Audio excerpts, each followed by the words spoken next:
বর্তমান সমাজে দুই শ্রেণীর লোক চোখ থাকতেও অন্ধ।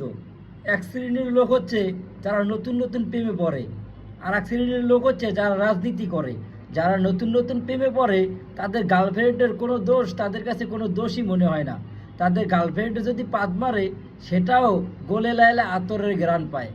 আর এক হচ্ছে রাজনীতি যারা করে, তাদের নেতারা যতই দুর্নীতির সাথে জড়িত থাকুক না কেন, যারা তারা যতই অন্যায়ের সাথে জড়িত থাকুক না কেন, যারা যতই বড় বড় অপরাধ অন্যায় করুক না কেন, কিন্তু তাদের দোষ তাদের কাছে কোনো দোষই মনে হয় না। তারা মনে করে এগুলো সিম্পল, এগুলো হবেই। আর এই দোষের যদি কেউ প্রতিবাদ করে, এই দোষের যদি কেউ প্রতিবাদ করে, তারা সেটাকেও উড়িয়ে দিতে চায়, এবং যারা প্রতিবাদ করে তাদের উপরে তারা ক্ষিপ্ত হয়, তাদের উপরে তারা আক্রমণও করতে চায়। বর্তমান সমাজে দুই শ্রেণীর লোক চোখ থাকিতে অন্ধ।